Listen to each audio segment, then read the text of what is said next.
उत्तर प्रदेश में 2027 के विधानसभा चुनाव में अभी समय है, लेकिन यूपी में सियासी बयानबाजी का दौर शुरू हो गया है। ऑल इंडिया मजलिस-ए इत्तेहादुल मुस्लिमीन के प्रमुख असदुद्दीन ओवैसी ने यूपी में चुनावी बिगुल फूंक दिया है।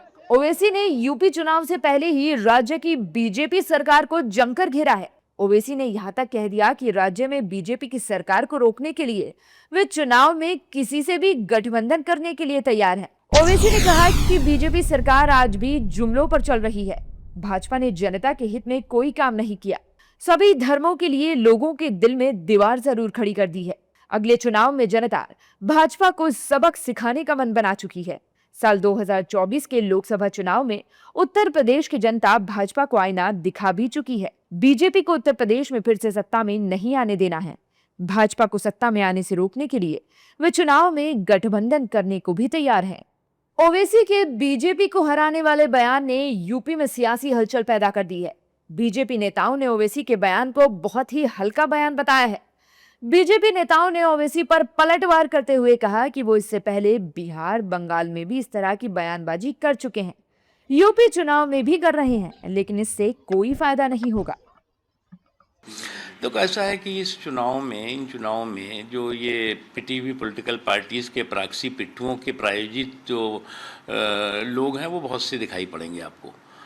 और इस तरह के पिटे हुए पॉलिटिकल पार्टीज़ के जो प्रॉक्सी प्रायोजित पिट्ठू हैं वो समय समय पर जो है वो बीजेपी के खिलाफ जो है वो एक वर्ग विशेष में भय और भ्रम का भंवरजाल फैलाने में लगे रहते हैं। चलिए, ये उनके मन की इच्छा है।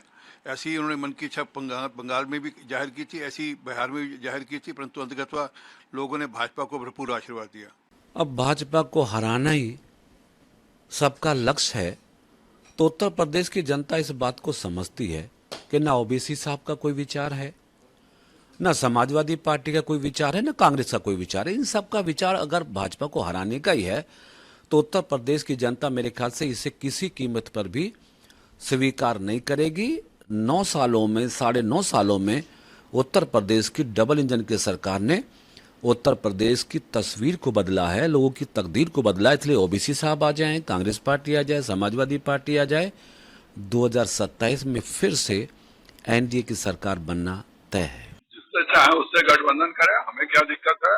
हम कोई असदुद्दीन ओवैसी के वोट के भरोसे राजनीति नहीं करते हैं। हम जो गरीब कल्याण का काम करते हैं, जो आम लोगों के दिल में माननीय मोदी जी के प्रति श्रद्धा है, जो उत्तर प्रदेश में अपराध नियंत्रण पर और औद्योगिक विकास पर योगी जी के कार्य हुए हैं, उनके बदौलत हम उत्तर प्रदेश में 3/4 बहुमत के साथ आएंगे। बीजेपी के साथ ही विपक्ष दलों के नेताओं ने भी ओवैसी के बयान की आलोचना की है। विपक्षी नेताओं ने ओवैसी पर पीछे से बीजेपी को सपोर्ट करने का आरोप लगाया है। विपक्षी नेताओं का कहना है कि वो इस तरह का काम करके ही वे राज्य में बीजेपी की सरकार बनवाने में मदद करते हैं। बीजेपी को हराने के लिए या बीजेपी को जिताने के लिए ओवैसी साहब? एक दिन पहले जब सलारजंग गाजी को तमाम उल्टी सीधी बातें बहराइच में योगी आदित्यनाथ जी कहते हैं और अगले दिन आकर के आप राजा सुहेलदेव साहब सबको कहने लगते हैं। ये जो गठबंधन है आपका, इसके बाद भी आपको किसी गठबंधन की आवश्यकता है क्या? आप मुसलमानों के ठेकेदार बनते हैं, भाजपा हिंदुओं के ठेकेदार बनती है और हिंदुस्तानियों को आप ठगते हैं। भाजपा वाले भी और ओवैसी मिलकर के दोनों हिंदुस्तानियों को ठगने का काम करते हैं। जनता सब जानती है, जनता इनको करारा जवाब है। देखिए, ओवैसी जी का तो काम ही भारतीय जनता पार्टी को कवर फायरिंग देने का है।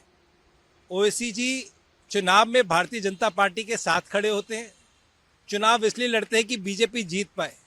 अगर उनको इतनी चिंता है इनकाउंटर वालों की, तो उनके खिलाफ में चुनाव जब लड़ते हैं तो फायदा उनको क्यों पहुंचाते हैं? जिस सीट पे वो लोग चुनाव लड़ते हैं वहां भारतीय जनता पार्टी को सीधा फायदा होता है। यूपी चुनाव 2027 को लेकर सत्ता पक्ष और विपक्ष के बीच अपने अपने कार्यकाल को लेकर बहस तेज हो गई है। सपा और बीजेपी एक दूसरे के कार्यकाल में हुई घटनाओं को लेकर एक दूसरे पर हमलावर हैं। वहीं ओवैसी के इस बयान ने यूपी की सियासत को फिर से गरमाना शुरू कर दिया है। ओवैसी के बयान के बाद अब सियासी बयानबाजी भी तेज हो गई है। देश दुनिया की हर बड़ी सटीक और भरोसेमंद खबर देखने के लिए अभी विजिट करें हमारे वेबसाइट nowuttarpradesh.com और nownoida.com पर, क्योंकि यहाँ आपको सिर्फ सुर्खियां नहीं बल्कि पूरी जानकारी मिलेगी।